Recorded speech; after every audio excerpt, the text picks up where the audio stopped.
Welcome back everyone to my Let's Play of Ogre Battle, March of the Black Queen. Orpheus is taking his army into the tundra today. A lot of snow in this area, so it'll impede our plains moving units, but that's okay, because most of the enemies are going to be coming down this road. So our characters will be mainly taking that road, and the few flying units that we have will be just flying around. They don't have to worry about terrain. So, enemies, we have 25 enemy units to deal with in this area. They're slightly weaker than the enemies in Antalya, because I guess you're supposed to do this area first, but we wanted to do Antalya because we wanted to recruit Yushis. As we will learn pretty soon, the leader of this area is Mizal, and that is Yushis' older sister. So you want to get the special dialogue. If you want to get the special dialogue with them, you obviously got to go through Antalya first to recruit Yushis. So, like I said, the enemies are a little bit weaker. The enemies here range from level 14 through 16, where in Antalya it was mainly like 15 through 17. So not too much of a big difference. It's not as pronounced as the last time we went out of order in stages, and we went back to the Calby Peninsula, and we were like 4 or 5 levels higher than the enemies there, and just basically squashed them. That won't be the case here, so, but we do have an effective plan to take on these enemies. We'll be heading up that road there. There's that city up there, kind of right in the middle of the screen there, or slightly above the middle of the screen. That's where we're going to be forming our initial defenses. And here we got Orpheus. Found a little temple over here in the green. Let's see what they have to say. A moon card. It's a bad card to pull because it moves it to night right away. Oh, we got an item. A battle axe. Although, when we look at the description, it's actually a battle dagger. May the gods walk with us. Oh, thank you. A pretty poor weapon. It's a physical weapon. Only gets, like I said, plus 3 strength, so yeah, gonna be worthless. Just sell it, even though it's basically worth nothing. Yeah, 75 goth. Nah, that's nothing. We'll sell this Joker card too. We have more than enough tarot cards that we will need to be drawing extra tarot cards. So back to our defenses. We're going to be sending most of our units up the road to hang out around that one city. And that's where we'll mainly make our defenses. And then as we beat back the enemies, we'll move over to the west. There's another city over there. And then we'll form our defenses around that city. And then once we hold back the enemy from there, we'll move forward. There's another city to the southeast of the enemy's base, and that's when we'll make like our final defense. So a lot of enemies in this area are going to be snow moving units. 10 of them are. So even though they won't be really impeded by the snow, they'll still kind of come down that path. There's also 7 plains units, so they'll be coming down that road, which goes that links our base to the enemy base. So that's how we're setting our defenses there. And there's another terrible card to pull, the Sun. We'll never use that card. Mizal, the ruler of this area, is a fallen angel and a traitor to the heavens. It is a rule in the heavens that there is to be no contact with humans, except for the occasional transaction with monks. But Mizal fell in love with a human. Not only that, but with the mage Rashidi. And we learned a little bit about that back in Antalya, so yeah, it's terrible that we pulled a moon card and then a sun card right away, because it just moved the clock ahead a full day, and we really didn't, we lost a lot in terms of tribute, so yeah, not good, but that's okay. We're not really hurting for money, so as you can see, the enemy is coming down that path. There are a few high-flying units. There are 6 high-flying units. Cherubims and griffins, and then cherubims and wyverns. They may be coming down the mountain. Have you heard of the magical wonder eggs? Open one and find out what's inside. I've been saving one of these eggs for you. Yeah, we got a beast. Those flying units will either come straight down over the mountains, or they'll come down, because we have that lich unit there. They may come down over the water to attack that lich unit. So here's a snow-based movement unit. We have silver dragons, and the Muse is also a snow-moving unit. So A lot of, like the Calbi Peninsula, the enemy units, a lot of them are suited for this terrain. So if you have fire weapons, it's good to equip them on your frontline melee characters. And if you have a character that may use fire spells, like for instance the evil one there in the front row, you may want to consider moving them maybe to the back row, because their fireballs will deal some extra damage to the snow characters, because they have, you know, the ice affinity. They're weak against fire. So you see one of those units up there sneaking over the mountains, a high-flying unit. We'll cut it off, and then we'll also want to liberate that one city there. Ooh, a Mikado sword. That is a physical weapon, plus 8 strength, so no fire weapon. But that's what we would like to get. Help us out in this area. So we have quite a few good alignment units there that we can just take over that city. We don't need to have an Orpheus fly up and get it. So that would give us our units an area to heal in, and also prevent the enemy from going back there to heal. So, dunk. Let's see what this. We got some cherubim and a wyvern up front. So, and this is whatchamacallit, a unit that would obviously fight better at night. So, we'll waste some cards here because we only have room for 2 more cards, and we're about to liberate a city, and Orpheus is also going to liberate another city or temple soon. So, I'll use a card here. Those angels on the background, decent time to use the card, because the angels in the background, they have the banish attack, so they can target any one of our units.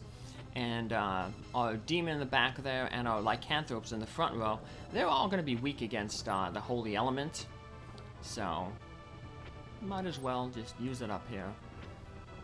You know, make up for the lack of attacks that our lycanthropes will get, because it will be in the daytime. So, and the paladin only has that 1 heal in the back row, so yeah, he's not going to be really effective at healing, so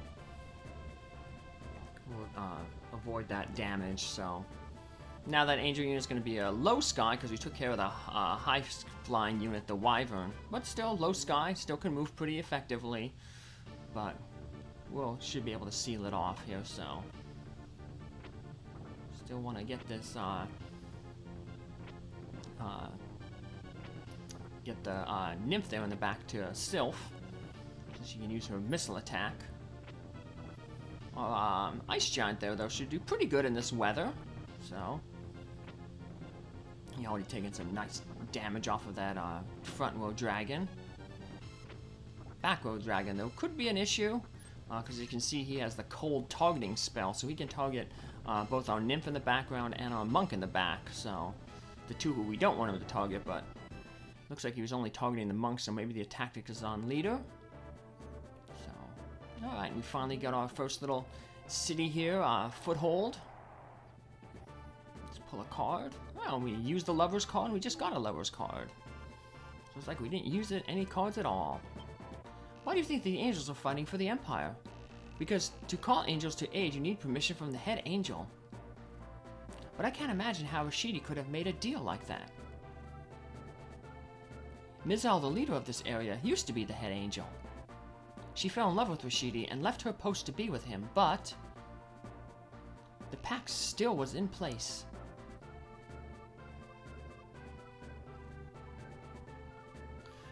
Love can make you do dumb things. I know. But what do we got? A temperance card. Not a very good card, but we always like the good reputation boost, although we probably are at max reputation already. And we got another item, an ice blade.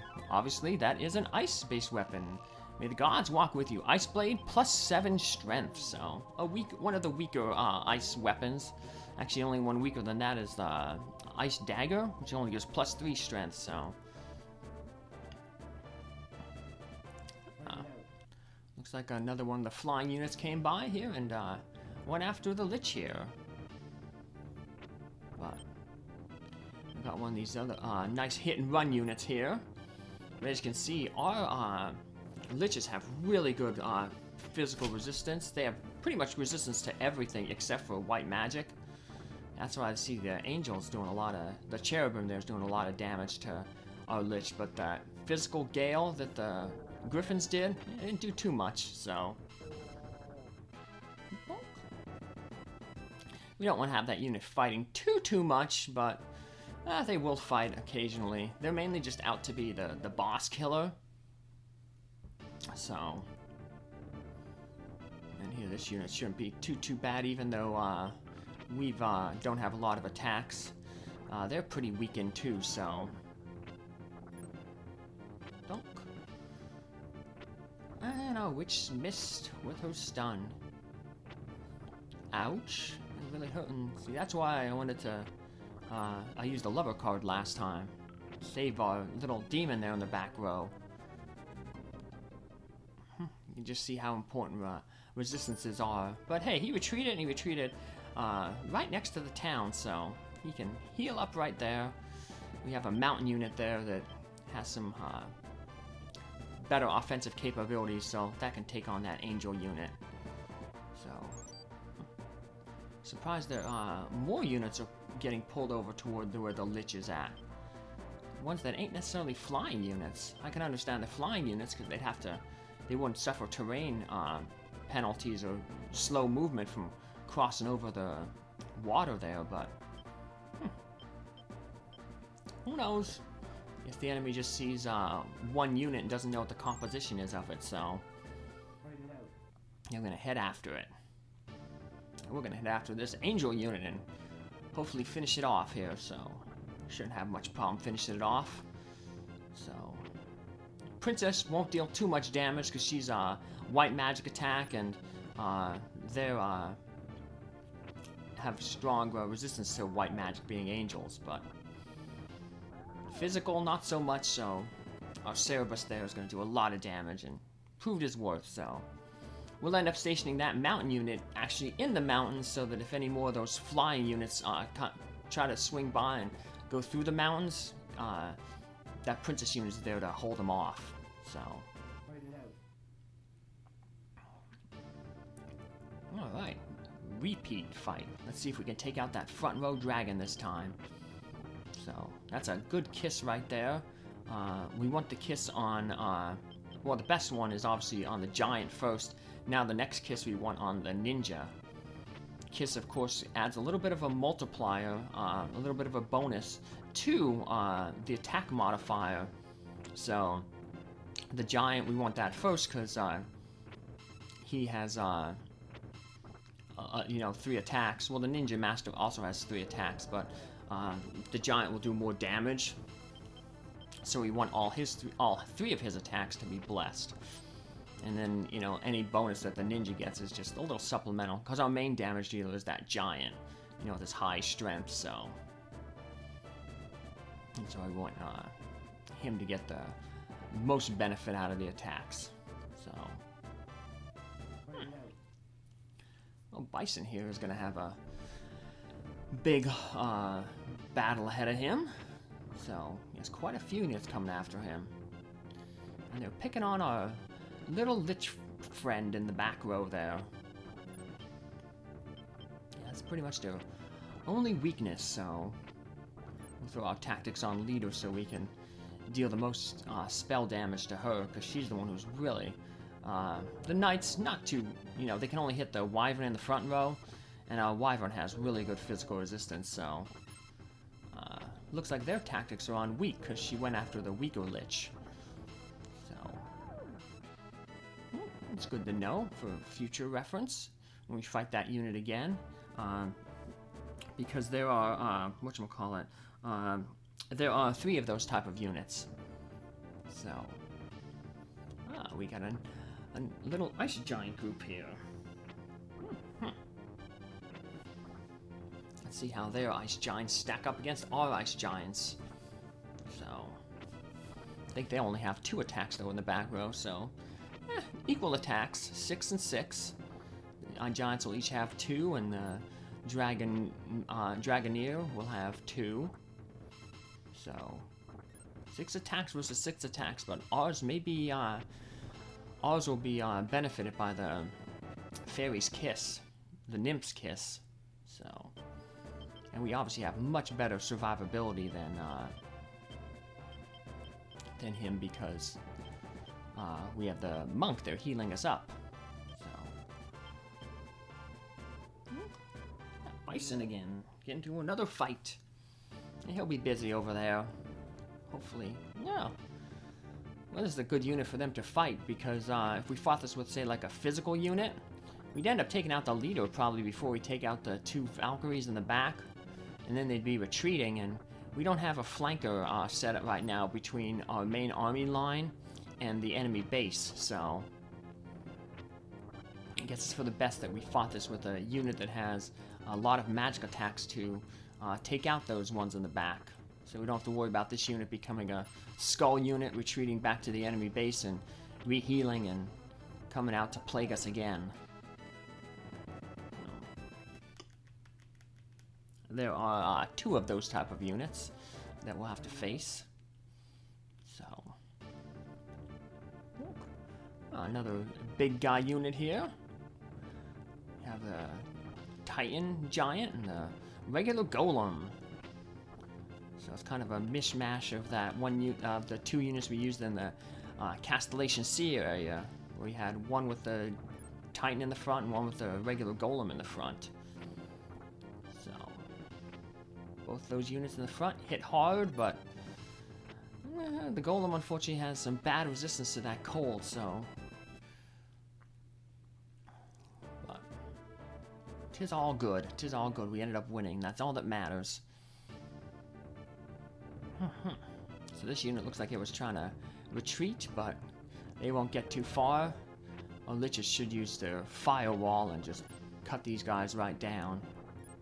Burn them down. Oh, we have it set to leader, so they're targeting the Muse. If we were targeting the dragons, they would have used firewall, but doesn't matter. We have more than enough magical attacks, so. Alright, now I'll just head over to the whatchamacallit, the Eastern Front here. So, not too bad of a unit here. Paladin will do a little bit of healing, but these are only angels. The Seraphim are like more pinkish. See, these guys, these are more like yellow blonde. So they'll only have 1 banish attack from the back row and the 1 halo in the front row. So not a lot of attacks for this unit. But we'll smash them down here. Golem's hitting a little bit harder than the Titan. But it's all good. It's okay. He might be just a balance issue because Titans have better agility, so they'll hit more often. So yeah, the game tries to, you know, kind of make up for it a little bit. So you know, the Golems might be a little bit stronger, but they have less agility to hit. So in the end, it may just even out. So I switched my composition around here a little bit because the Ice Giant was doing a number on the Ice Giant up there in their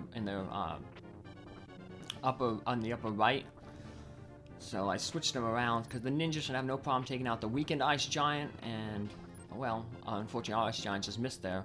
Otherwise, it would be able to probably take out the other Ice Giant and just leave this unit with just the Dragoneer.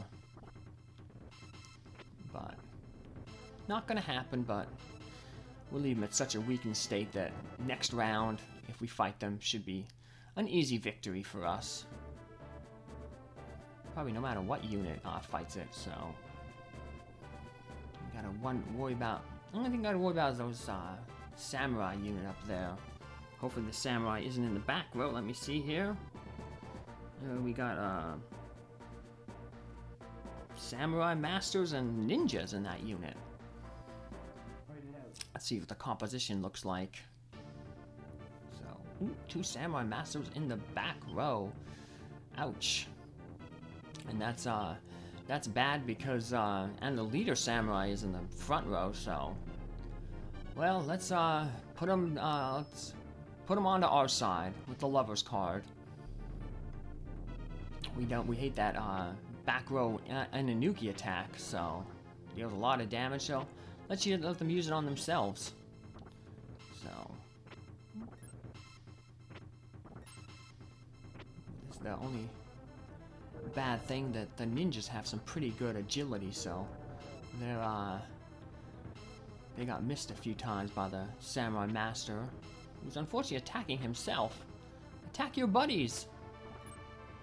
We don't want this unit to be leaderless. Yo, maybe we should have kept that moon card we got at the beginning. We could have switched the rows a bit, so... Well, maybe we can catch up with them here. So, we do have a high-flying unit there with the Lich and the low-flying unit there with the evil one, so... Ooh, that's the worst one to kiss. But that's okay. We got the shaman out of the way. So hopefully we could finish this one off. Oh, 2 terrible kisses. You're supposed to kiss the frontline fighters, fairy. We need their extra offense to take out this dragon, hopefully. Well, we didn't need it, but if we would have had a few misses there, we would have, so... Fairy? I don't know. I know the ninja might be ugly and the giant might be ugly too, but that's who you need to kiss. Ooh. Ouch. So there shouldn't be too much of a problem with this one. There goes their ice giant. And they just have physical attacks, yeah, so that Dragoneer is only going to, deal minimal damage to our golem. So, yeah, no magic in that group there, so don't take it out. And let's move up here. Wow, we're moving forward faster than I expected us to. We're almost ready to take over that city right there. So they must have just, yeah, they just recruited probably the 2 new angels. You had to take over the front row, so... Nah, that's alright. We should easily be able to still win this thing. Because like I said, this unit is pretty offensively inept. They only have 3 attacks, as opposed to our 6. And all the angels, they have pretty low physical defense. So yeah, our golem and our titan there should have no problem taking out those new angel recruits. So be a little harder for the golem to take out the paladin there. He has a little bit higher physical defense, but once you take him out, once you take out the angel, they'll have no offense to speak of. So we got a little ice dagger there. That's the terrible one that I mentioned that only gives +3 strength. We're getting a lot of ice weapons here. So, yeah, we've liberated another city. Wow, we're really making progress in this map. And another lover's card. We're really lucky today. So, good card to help turn the tide of battle when you're fighting a bad unit. She gave it the heavens for a man like Rashidi, but many people still feel sorry for her. I guess that in a way she's responsible for this. But it's hard not to be moved by her story. That, of course, is referring to Mizal, who several of the other townsfolk spoke about, and we learned a little bit back in Antalya. So let's see who these guys are going to attack. Well, one of them ain't gonna attack anybody, because he's finished. Oh, 2 hit points, darn. He almost took out himself there. But, alright. Well, let's retreat that unit. He should be okay. Our reputation is so high, I'm not worried about necessarily liberating that temple with an evil-looking unit. Yeah, you probably don't want to see, like, 2 liches and a wyvern. Yeah, the cleric is nice, the monk is nice, but otherwise you see, like, 2 liches and a big wyvern swooping into your temple. Hey, we're here to liberate you! Yeah, not necessarily the greatest face of the army, but yeah, we'll make do. I'm sure they heard of Orpheus's great deeds that they'll forgive the thing. If not, well, they'll eventually learn about Orpheus's great deeds. So, wow, we are really doing pretty well here. Like I said, we've pretty much beaten back the first row of enemies and haven't had much resistance at all. So, we lost 1 or 2 fights, but that was mainly because we were, it was that lycanthrope unit that wasn't at full strength. If that was if we were fighting at night, it wouldn't have probably wouldn't have much of an issue at all. So, Orpheus is about to liberate another town here. Now that's a good face of the army right there. Handsome little rat Orpheus. Magician card. Good for an intelligence boost. That'll help make our tarot cards a little bit more effective. The fallen angel Mizal rules this land under the protection of Rashidi. She is said to have been the head angel while she lived in the heavens. How could she have thrown that away and come down to Earth? Well, we know why. Love. Oh, if you might have noticed it real quick, I have Yushis in Orpheus's thing, because, like I said, we want to have her have some dialogue with the boss, Mizal, her sister, so rather than create a whole new unit for Yushis, we just put her in with Orpheus. Do you know the legend of the Grail? After the Ogre Battle, the hero Lexar used it to bring together the people of the continent. Sounds important. King Gran also used the Grail to rule the people of Zenobia. He who holds the Grail holds the blessings of the gods and is truly a good king. So yes, that is one of the items that you need to get the best ending. Oh, we got our first neutral encounter here. I haven't even spoke about the neutral encounters, but now's, I guess, a decent time to talk about it. As you can see, we have an ice giant there.